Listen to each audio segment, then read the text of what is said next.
Mankind owns four things that are no good at sea: anchor, rudder, oars, and the fear of going down.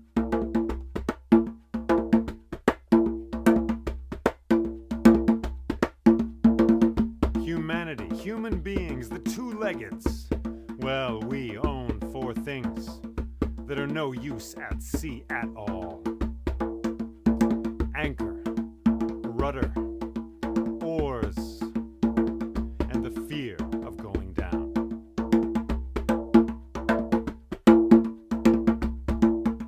Do we need the fear? Is the fear our guide, our teacher, and our friend?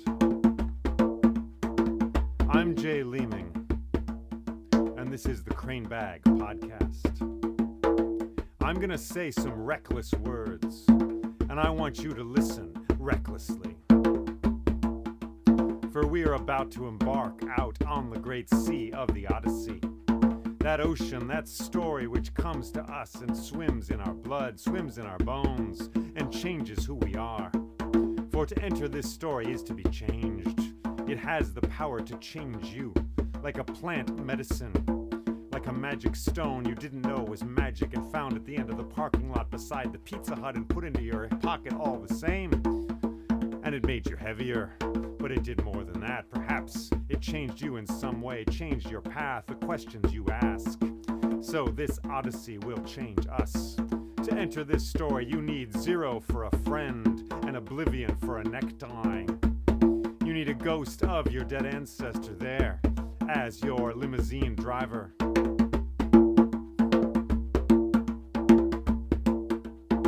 You need an address written in fire, and a body that lives on this earth with the salt and the fire and the earth and the air and the plants flourishing up into the light.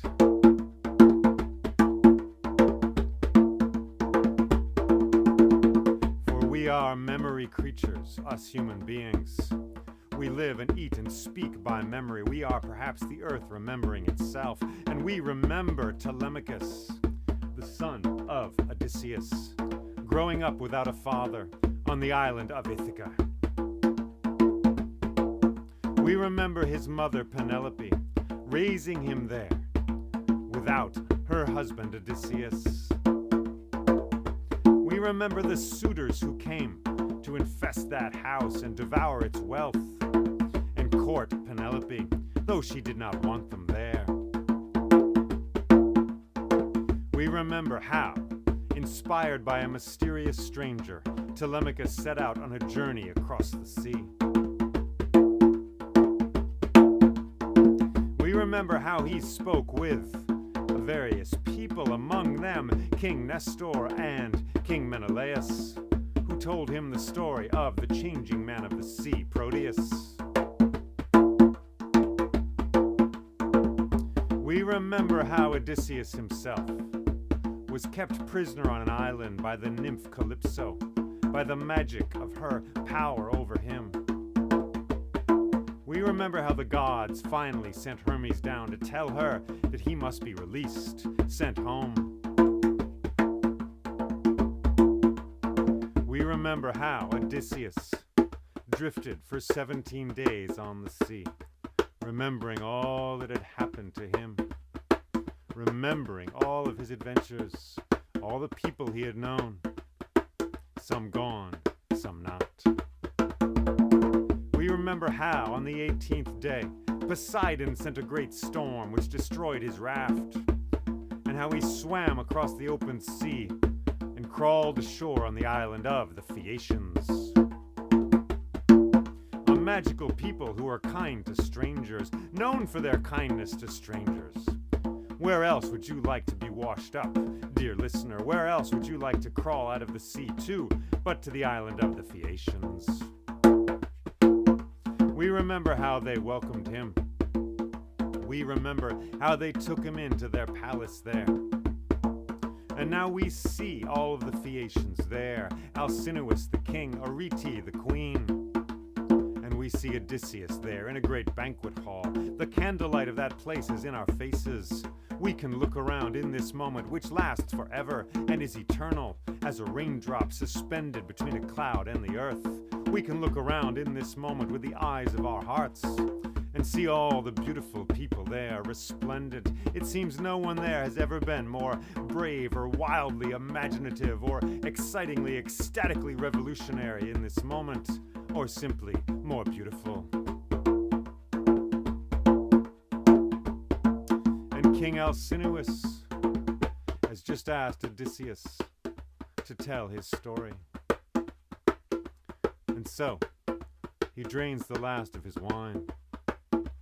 He looks around the room. He stands, and now he begins to speak. And he said, "These people you sing of so beautifully, I know them all, for I was there. I was there when Antilochus was cut down by a spear hurled by Memnon. I saw him gasping out his life in the dust. I saw the flaming arrows of the Trojans coming for our boats. I was there. I knew them. I was in that battle. For I am Odysseus, sacker of cities, Odysseus of Ithaca, son of Laertes. When we left Troy, that city was a smoking ruin. The sunlight was strange, brown. There was a red sun there behind the smoke. Looters already going through the city. And I and my fleet of 12 boats, we got together, got in our boats, and we set sail across the wine-dark sea. And we made good time, sailing up the coast. And before long we saw a city there, a city of the Ciconians, allies of the Trojans. And so I gave a command, let us descend upon this city. Let us kill the men, drag off the women, the treasure, and the children to our boats. Attack! So I gave the cry, and all 12 boats hurled themselves towards the shore. And with swords raised, we ran out onto the sand and descended upon that city. And soon I heard women screaming as they were dragged from houses. Something was breaking. I heard shouting this way and that. Dogs were in the streets running this way and that. Commotion. I saw soldiers drawing a chest out of a house filled with gold pieces. Another grabbed a bronze tripod and ran back to the boats. In the turmoil in the city, I looked. Already one of their stores of grain was on fire, the smoke rising up. And I looked to a high hill, and there I saw a stone building. I thought, this must be the palace of a rich man. I will go there and see what I can find. So with my bronze sword in hand, I climbed up the heights of that hill, and I came to that stone building, but it was not a palace, no, it was a temple to the god Apollo. And I looked, and in the center of the temple there was an old man, a priest to Apollo, his arms raised in a beam of light, praying to the god himself. And between me and the priest of Apollo was Paramedes, one of my own crew. He had his sword raised. It seemed he was about to run the man through. So I leapt forward. I hurled Paramedes against a pillar. I said, "No, Paramedes, no!" "But he's a filthy Trojan," he said. "The grain from this village fed the soldiers who killed our friends. We must kill them all." "No," I said, "no. Go back to the city. This is a sacred place, sacred to the god Apollo. The gods must be honored, the deathless ones. Go back to the town. There is wealth enough for you there." And scowling at me, he turned and slinked away, back to the town. And I sheathed my sword and looked at the priest, and with trembling eyes he looked at me. "Finish your prayers, old man," I said. "Finish your prayers." So he raised his arms once more to the bright gods above, and he spoke the bright words, praising Apollo, the god of archery, the god who works from afar, beautiful Apollo of the lyre, and the golden face and the golden eyes, who sees far off. And his words went high up on the smoke of his fire towards the deathless ones. And then I turned to go. But the priest came towards me. "No, wait, something for you." And he went to a chest in the corner of the temple. And he opened it, and out of it he took 3 great skins filled with wine. And he pressed them into my hands. "Good wine, very strong, very strong. Thank you, all I have." "Have no fear, old man," I said. "Stay in this temple, and you will be safe." And I took the wine from him, and descended down the sides of that hill towards the town. More buildings were on fire. Already dogs were troubling the bodies lying in the streets. And I went to the beach, and I gathered all my sea captains around, and I said, "Gentlemen, we must set sail. This was an easy hit for us, but reinforcements could arrive today or perhaps tomorrow. We must head out for the open sea, be gone from this place." "Oh, Odysseus," they said, "so careful all the time. No, no, no. Reinforcements will not arrive that soon, not at all. The Trojans are tired, their allies are tired. No, let us spend the night here. The men are hungry to rest and enjoy the spoils of war. Let us spend the night here." So they spoke, and I could not dissuade them. So we spent the night there, and indeed the soldiers roasted the spiral-horned cattle they found there, and around the bonfires they sang and they drank the strong, sparkling wine of that city. And eventually everyone slept. And I slept too under the wheeling stars, but not well. And in the morning I was up early. In the blue light of the pre-dawn hours I walked pacing the beach. The bonfires still smoking there, the soldiers asleep half in their armor, clutching the women they'd taken from the city, clutching the gold vases and bronze things they'd stolen from that city. And then I looked far off, and on a hill I saw trees where the day before there had been no trees. And a moment later I looked again.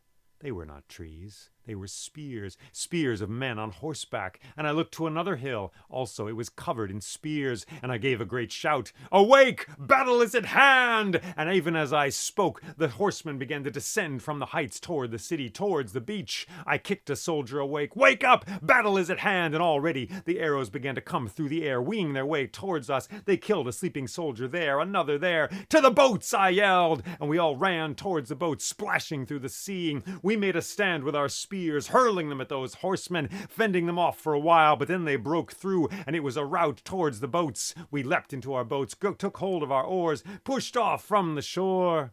A last few arrows came whizzing through the air, clattering against our boats, and then we were out of range.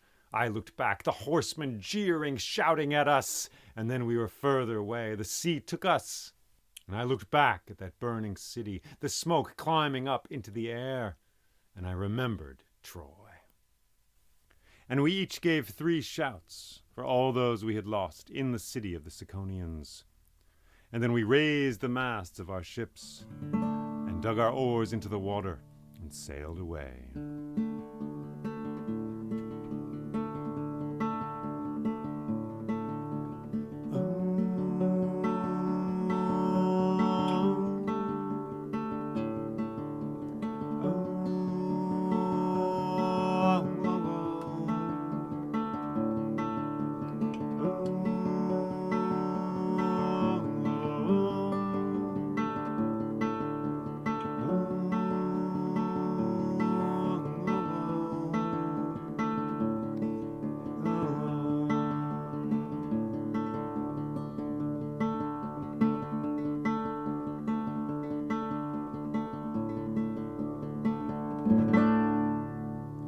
And we had good sailing for a time.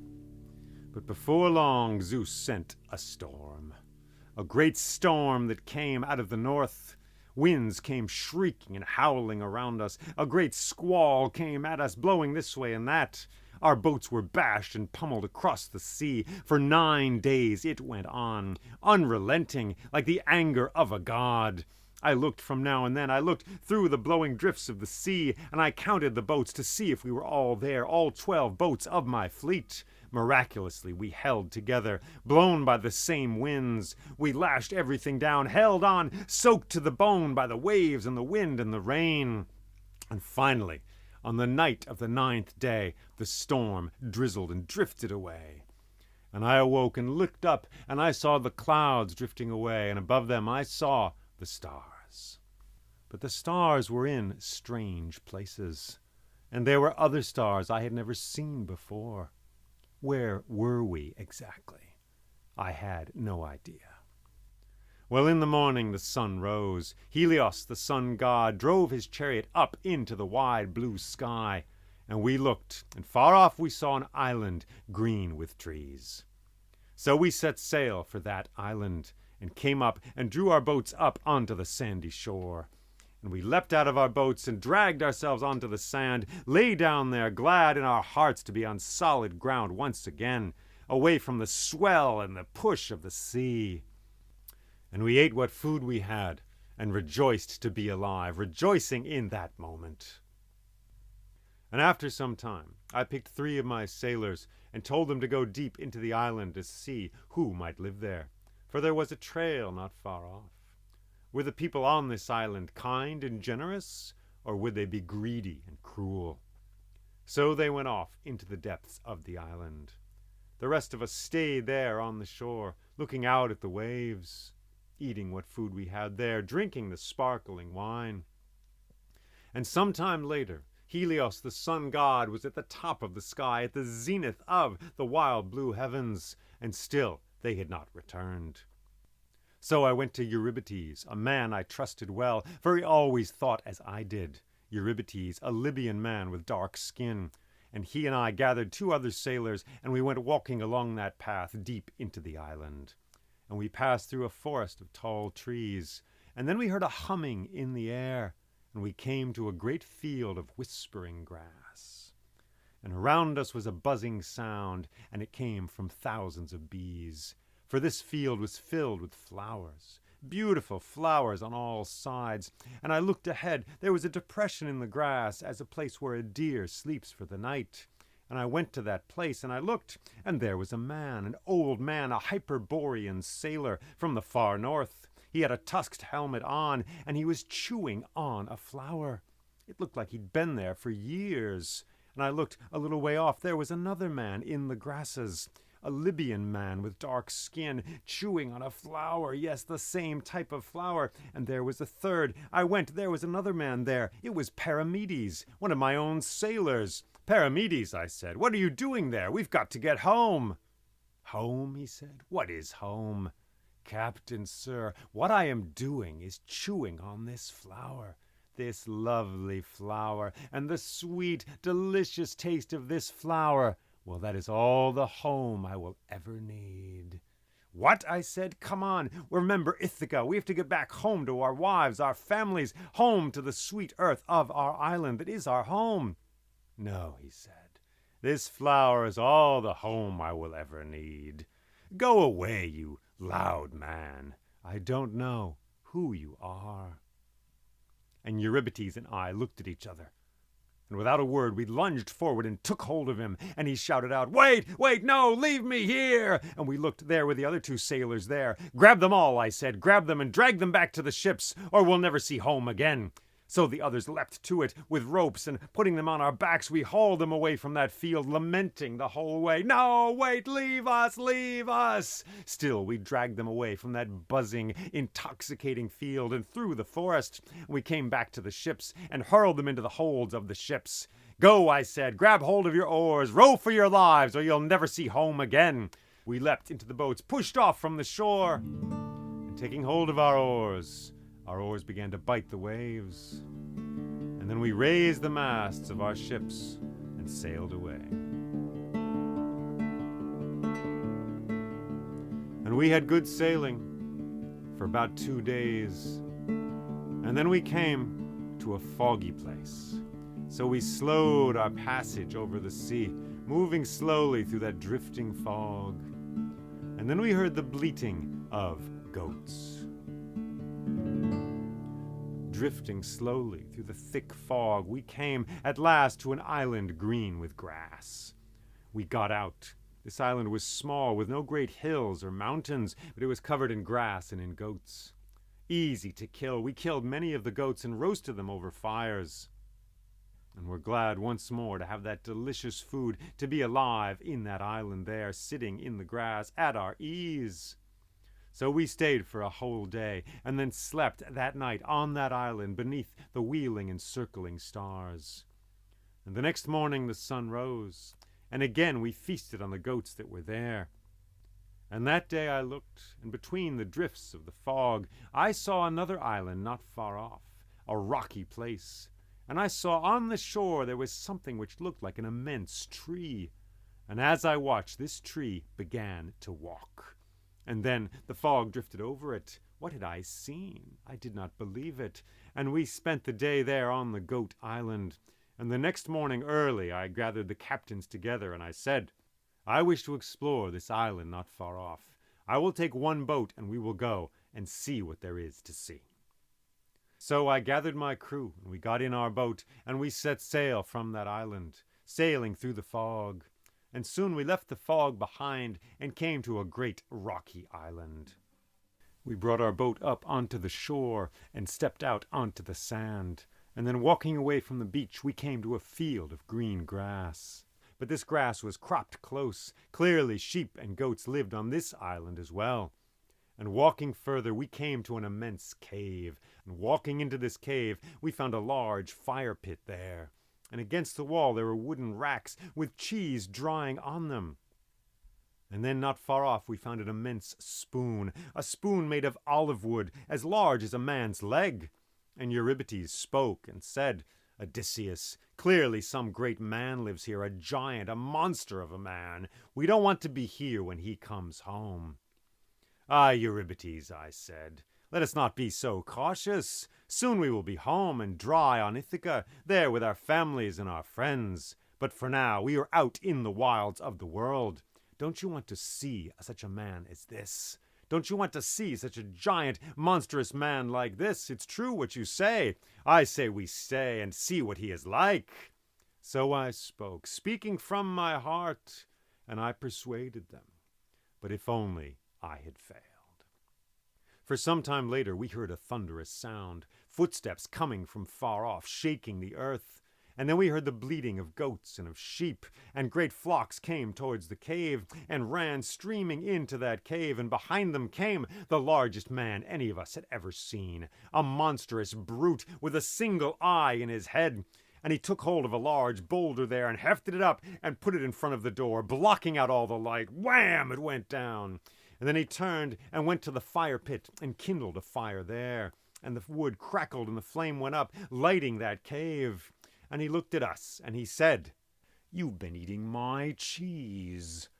Yes, I said, yes, O great one, we have. We've eaten some of your cheese, for we see how wealthy you are. Truly you are a man of great wealth and power, with all your sheep and goats and the cheeses here. You live well in this palace of a cave here.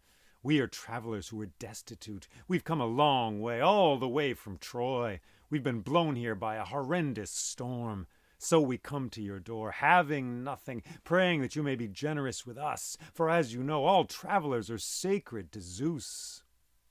Zeus, he said? What do I care for Zeus? Zeus is dirt. My father is Poseidon, lord of the sea. I care nothing for Zeus. You came into my house. I did not invite you here. You came in and began eating my cheese, as if this were your own home. What kind of manners are that, stranger? What are you doing in this house? I do not want you here. I don't want you here now. You are hungry like rats and mice are hungry, so I see. Well, I have hunger too. In fact, I'm hungry right now. And he reached down and he picked up 2 of my sailors and bashed their skulls to pieces on the roof of the cave and then devoured them raw in his mouth. We heard their bones cracking in his jaw as he chewed them and swallowed them down. We ran to the corners of the cave. Ah, he said, you are tasty. Yes, delicious. I will eat 2 more of you in the morning. Good night. And he lay down and closed his eyes, rolled over, and went to sleep. Well, we wasted no time. Taking our bronze swords in our hands, we ran to the face of this monster, ran to his neck there. Eurybates and I looked at each other, our swords out. There was the vein like a river in the side of his neck. We could kill him right now. So we were about to strike him dead. But then I remembered the door. The door. If we killed him, we would never get out of there. We would be shut tight like bugs in a jar. We would starve to death there in his cave. No, I said to Eurybates, we must find another way. So we sheathed our swords and went back into the darkness of the cave. And my sailors tried to sleep, but I was awake for much of the night, tossing and turning, trying to puzzle out a way out of that cave to get us all alive back to the ship. And then too soon morning came, and the birds began to sing, their songs rising up into the air. And the Cyclops awoke as well, got up, sat up, and once again he kindled a fire. And once again he reached out, grabbed hold of 2 of my sailors, crushed the life out of them, and devoured them whole. Ah, you're tasty in the morning, too. Delicious at night, delicious in the morning. Well, you can all stay here. Stay, yes, stay. It's good to have food. Come to me for a change. And then he took hold of that large boulder at the door, hefted it up and put it down. Wham! And he ushered all the sheep and the goats out of his cave, out into the light. And then he took hold of that boulder once more and put it down in the door. Bam! Blocking out the light, leaving us in darkness. Well, we set to work. We found that great spoon made of olive wood, a spoon as large as a man's leg. And taking our bronze swords, we worked that spoon, sharpening it to be like the most deadly of spears, sharpening it there, and then we stashed it in a corner of the cave, under some rags and some branches. And then we waited. All through that dark day we waited in that cave, heartening ourselves with tales of home, with memories of growing up there in Ithaca, certain trees we'd known, who we'd played with, our parents, what it had been like growing up on that sweet island, Raven's Rock, the beach, learning to swim. All these old boyhood memories came back. And it was a sweet thing to remember them, even there, in the pit of that darkness. And then towards the end of the day, we felt the ground shake. The Cyclops was coming. We heard his steps on the ground. We heard the bleating of the goats and the sheep. And again he lifted the stone away from the door. Put it down. Wham! Light streamed in, blinding us. And the great monstrous hulk of a man came in, took the stone, blocked the door again. Wham! And kindled a fire in that fire pit. And again, as before, he grabbed 2 more of my men. I'd heard their stories only the night before. Now he bashed their lives out on the roof of the cave. They went down into his gullet. He swallowed them whole. Ah, you are still tasty, he said. You keep well. This is a good thing.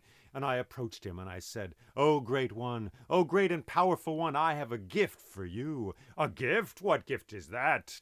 And I took out one of the wineskins I'd brought with me, with the Ciconian wine, and I poured that wine into a great bowl, and I said, "Here, this is good, excellent wine, the wine of the gods." And he lifted up that bowl and drank the wine down. "Oh, that's good," he said. "I'll have another." And I poured the second wineskin out into the bowl, and he drank that down as well.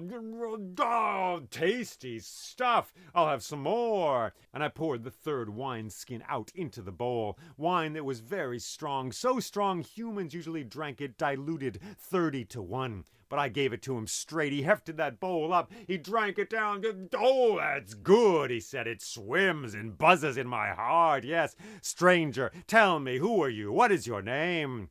"My name," I said, "is Nobody. Nobody is my name." "Ah, Nobody. Thank you, Nobody, for these gifts you've given me. Yes, I will give you a gift as well. Because you've given me this wine, I will eat you last. But now I must sleep, for this wine is going to my head." And he closed his eyes and he lay down, and soon enough he turned over and was snoring away. Well, we wasted no time. We went to the corner of the cave where we'd stashed that spoon that we had fashioned into a spear, and we took hold of it and brought it to the fire. And Eurybates and I thrust it into the embers of that fire till it was white hot, smoldering there.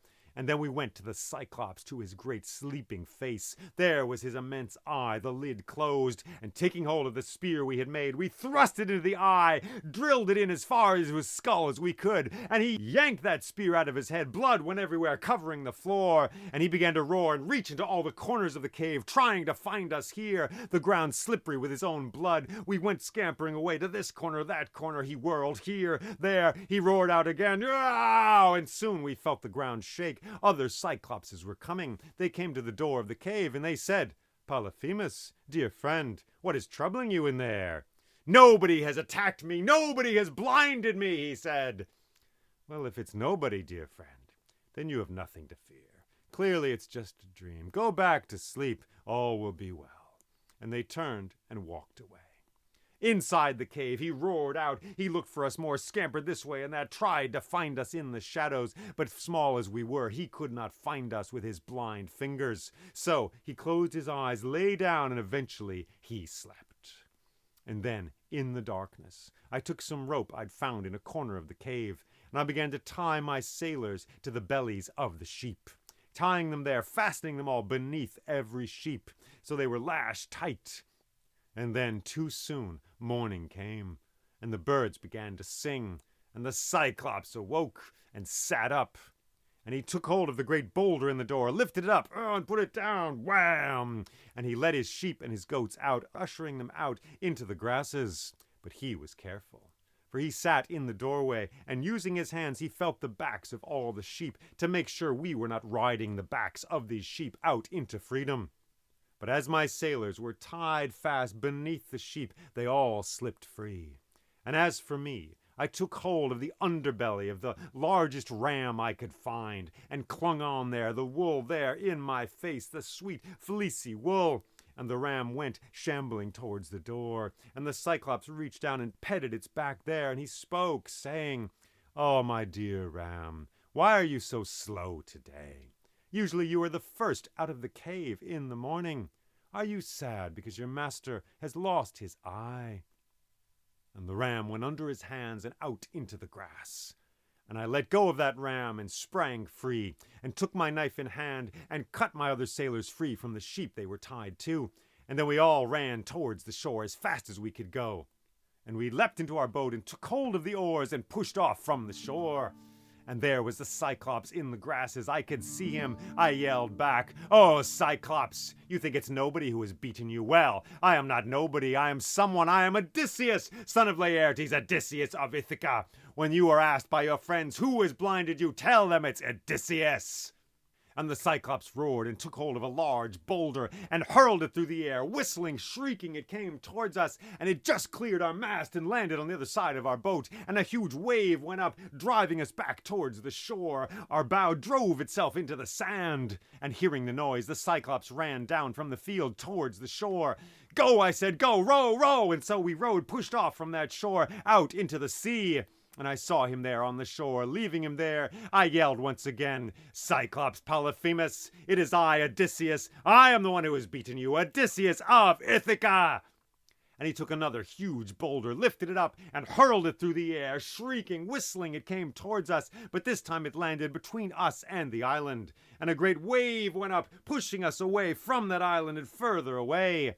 And I looked back, and I saw the Cyclops Polyphemus raise his arms and hands up to the sky and say, "Father Poseidon, Poseidon, Lord of the sea, I ask that you curse this man. Curse Odysseus of Ithaca, son of Laertes, for he has blinded me. Bring your fury and your anger against him. Make it so he never arrives home. Or if the gods decree that he must arrive home, make it so all his companions are dead and gone in the sea. Make it so his ship is destroyed, all his friends lost, and he arrives alone, in rags, alone, and finds his house filled with thieves. Just as he has devoured my wealth in my cave, make it so these thieves devour his wealth and his possessions. Father Poseidon, bring this to pass. Hear me."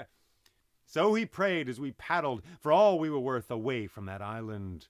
So he prayed as the seagulls cried and shrieked in circles around him. So he prayed as the wind blew and the fog drifted between us. So he prayed, and the god heard. And soon enough we arrived at the other island, the island filled with goats. And there we spoke with all our companions, rejoiced to see them again. And we told them of all that had happened there in the cave of the Cyclops, and of all those we had lost. And we each gave out 3 cries for all those we had lost there in that cave. And then we got into our boats, raised our masts, pushed off from the shore, and set sail.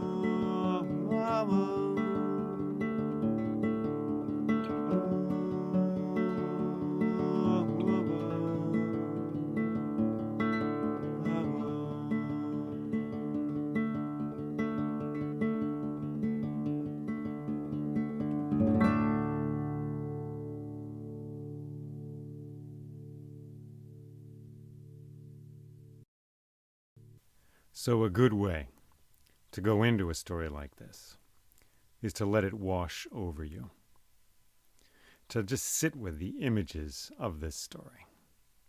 Let them find you. Let them come to get you.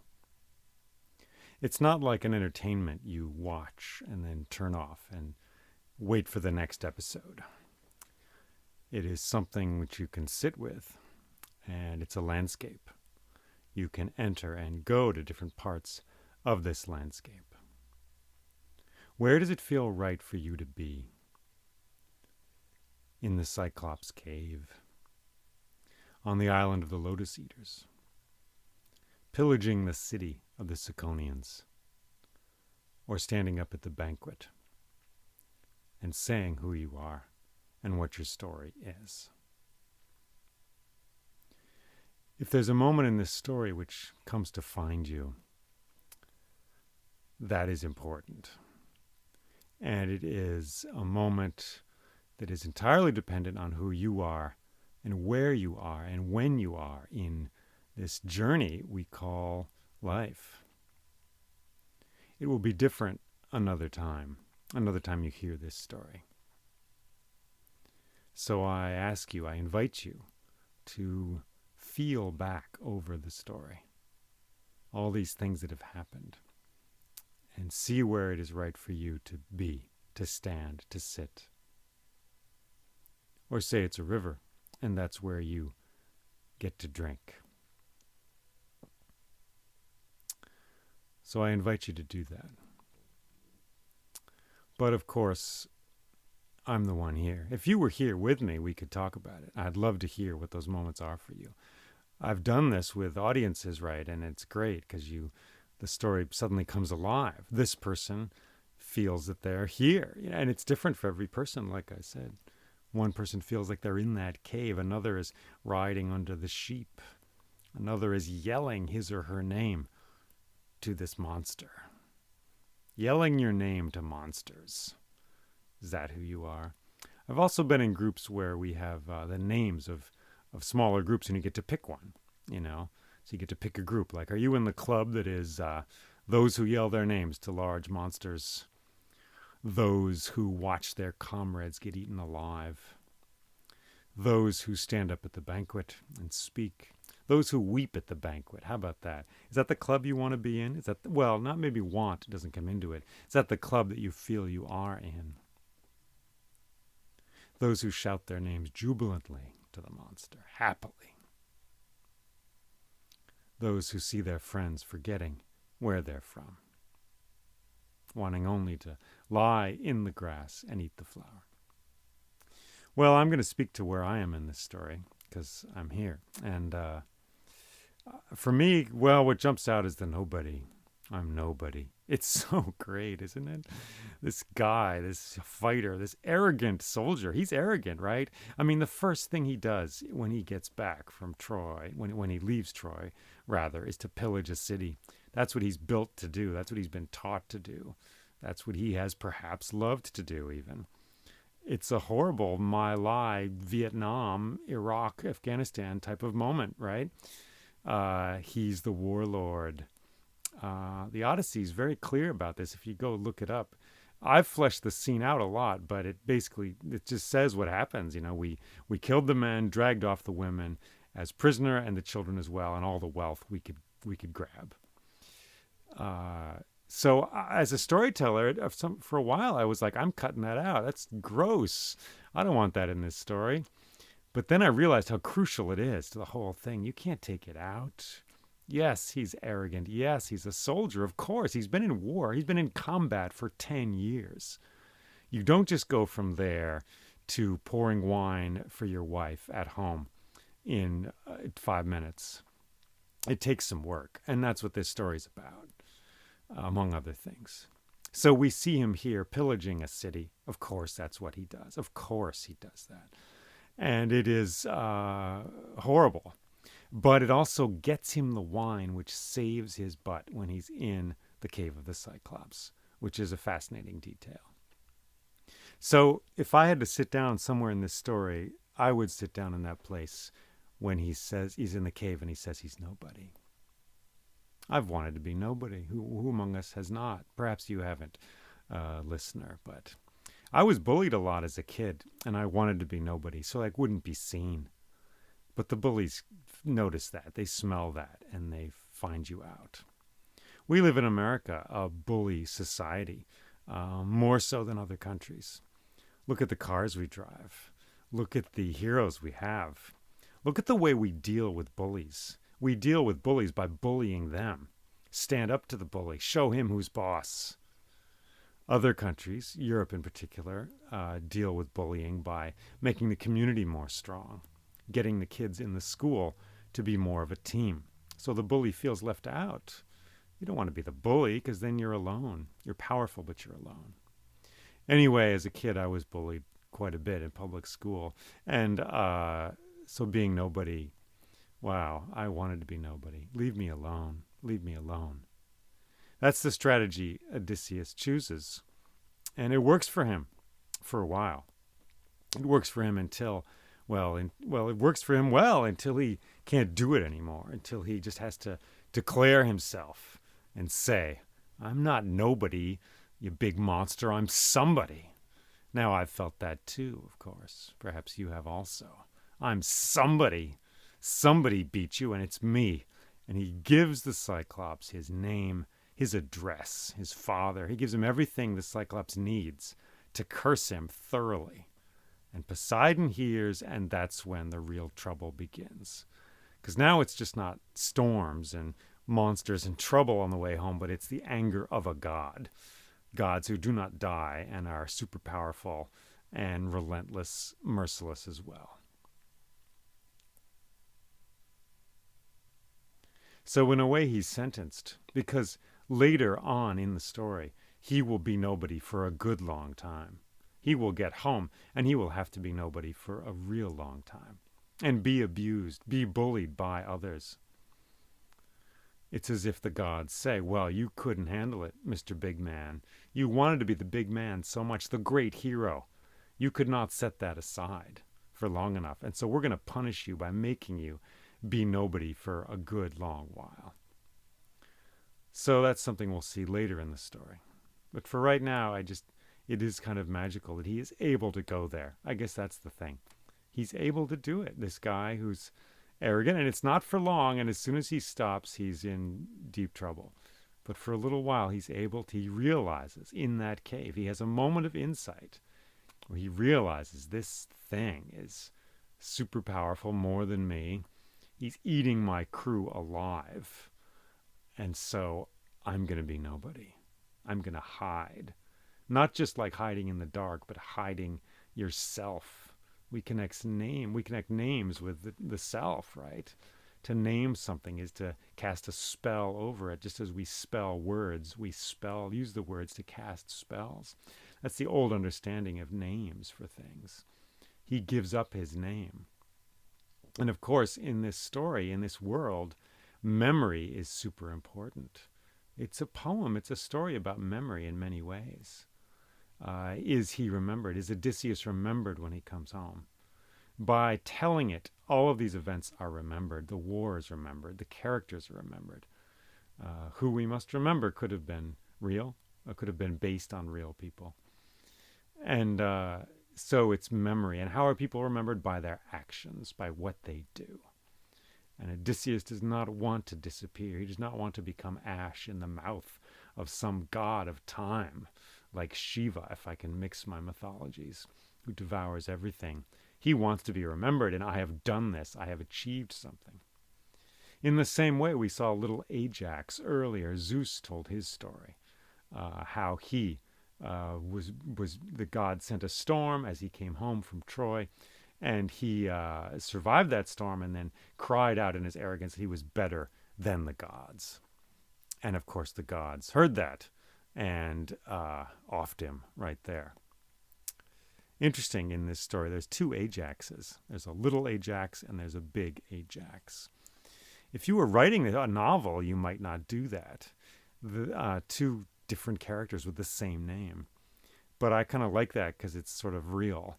It's like a clue to the reality, perhaps, of parts of this story. Ancient as it is, old as it is.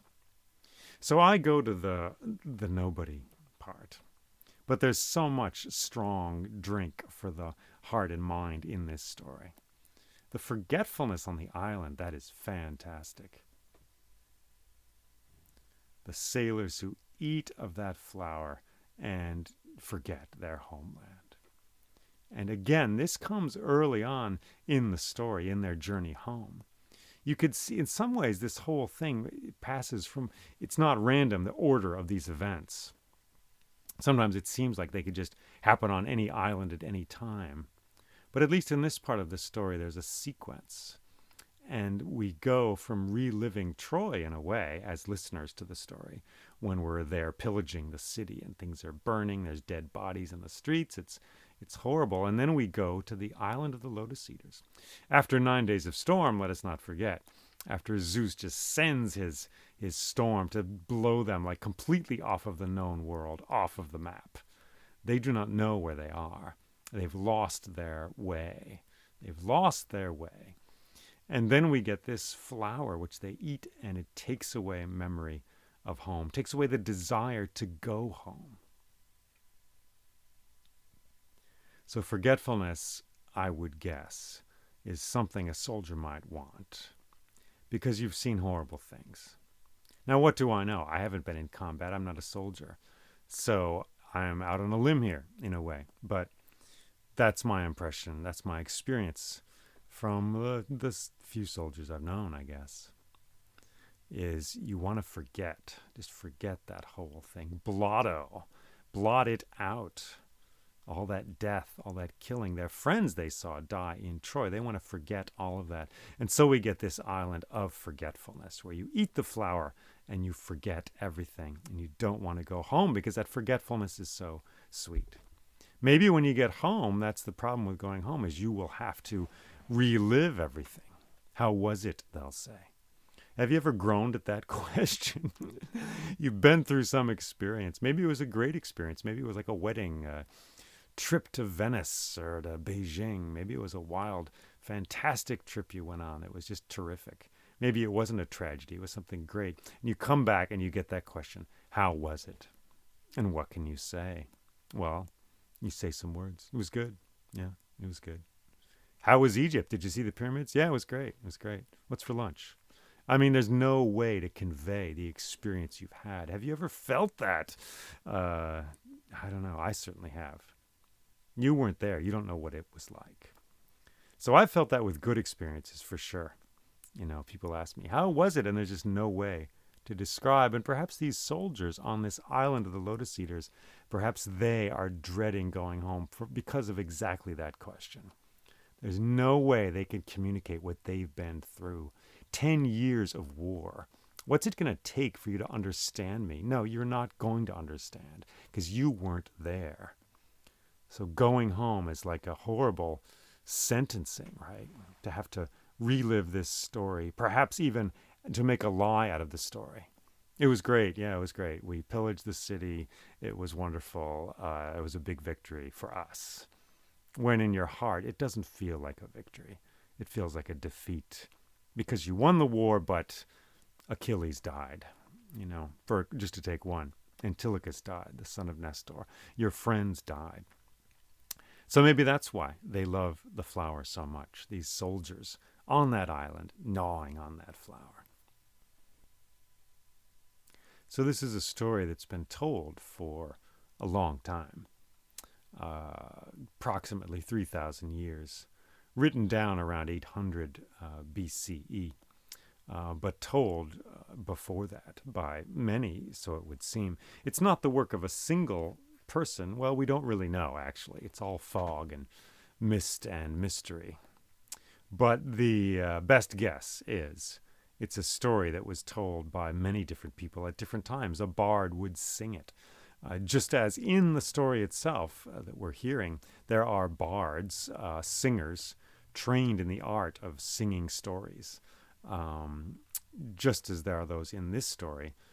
So our best guess is there were folks like that in the Greek world at the time, and they would sing these stories of the return from Troy. And this was one of quite a few, actually. There was probably, there might have been another epic about Menelaus and his journeys through Egypt. Wow, it would be great to have that story, huh? Or other stories, focused on Helen, for example, focused on Telemachus and what happens after the Odyssey.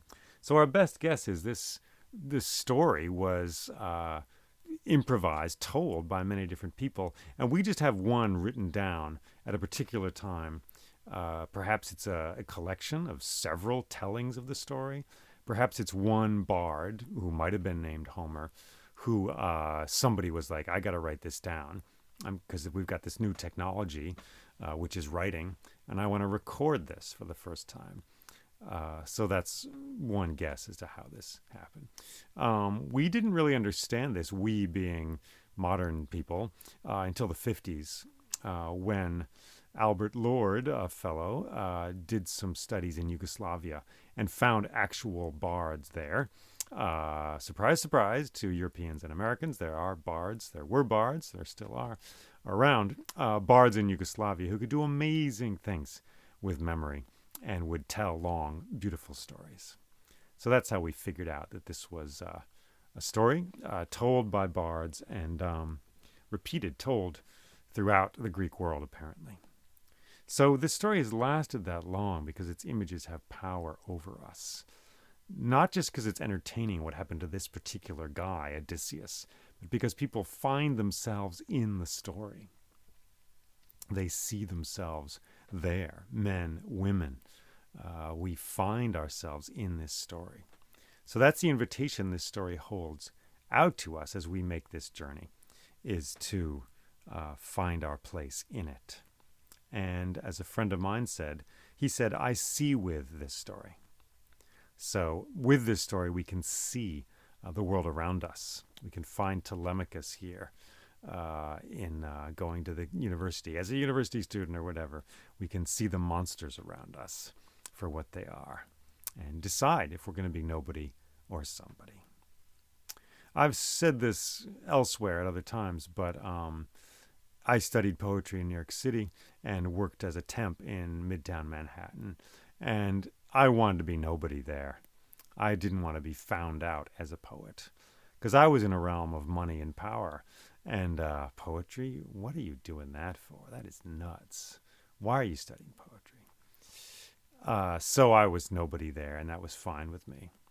And then I would go at night and take classes at New School University in Greenwich Village down there.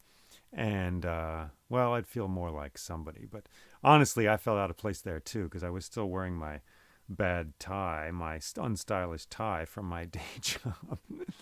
And I would feel like I was not quite, hip enough there. But that's another story. That's just how I work, I guess.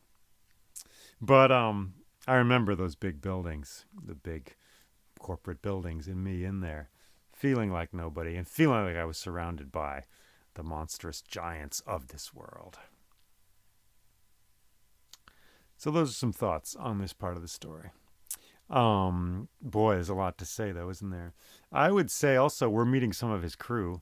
Paramedes is a crew member. Eurybates is a crew member who is African. He's dark-skinned. And race in this story is a whole ball of wax. I don't have time to go into right now in this particular moment, but the Greeks were dark-skinned. Dark-skinned men were seen as beautiful in the Greek world. Women were supposed to be more pale. That was admired because the rich women would not go out in the sun or whatever, and they would be more pale in form. But men, darkness was praised, actually. There is a line in the Odyssey later on towards the end where Athena turns him into a beggar for a while, and then she turns him back into his normal self. And the actual words in the story say, and again she made him dark-skinned as he had been before, because that was sort of a ruddy, healthy color for a man. So there's a lot of racial stuff we put on this story, starting with those Greek statues, which are white, but were not white originally. They were painted. But a lot of that is not in the story. It's stuff we have done with it, which is a whole nother discussion. So this story presents us a world which is very multicultural, to use a modern word. Lots of different people in it. There is slavery for sure. There's all kinds of horrible stuff. But this vision of it as a white sort of source of whiteness is completely wrong, or it's something we've done to it, not something that is in the story in any way. So anyway, that's just a little scrap of a thought there for you as we journey through this story. So I just wanted to point out Eurybates is Eurybbates. He's a crew member of Odysseus's, and he is a black African. And also Odysseus, like I said, was somewhat dark-skinned, apparently, from the description of the Odyssey. So interesting. And we're going to meet folks like the Phoenicians, the Phaeacians, the Sidonians, the Libyans, all kinds of people in this story. So when you're imagining this thing, bring some diversity to it is all I would say. I invite you to do that because it is a diverse world which is described. Every bit as diverse as ours. It's not just white folks running around in boats by any means. Cool. So thank you for going on this journey with me.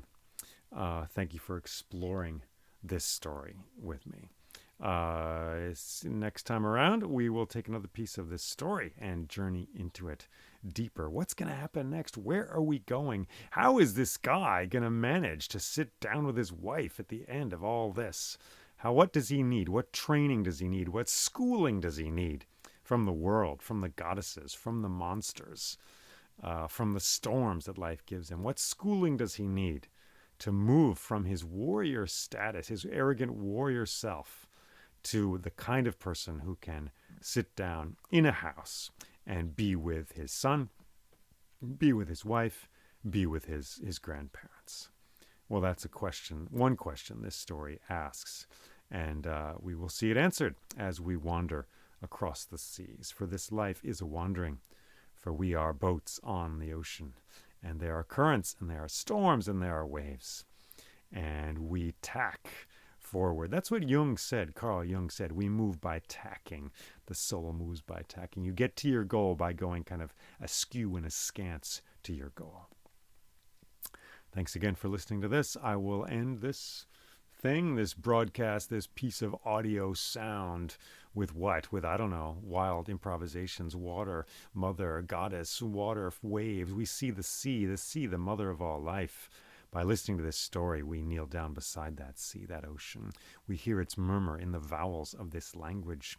Andra moyene pamusa palutripon hosmala pola plankthe epetroias hieran betoliethran apersen. Polade helgen ponto pathan algea hon katathuman. Sing it for us, O Muse. Ton hamothen geethea, thugiter dios, daughter of Zeus. Ton hamothen geethea, epe kai he mean. Sing it for us too. Sing it in this moment. Thank you for being here in this moment and for listening to this story. There are more stories on my website, which is jleeming.com, JAYLEEMING.com. Thanks always to the Patreon community out there, which helps to make this possible. Thank you. If you're able to join them, please consider doing so. By doing so, you get extra bonus stories and free admission to classes and stuff and happenings, storytelling type things that I do every now and then. So if you're able to do that, please do so. And may this story find a home in your hearts. May it nourish you as it has nourished myself and many others. Take care and be well.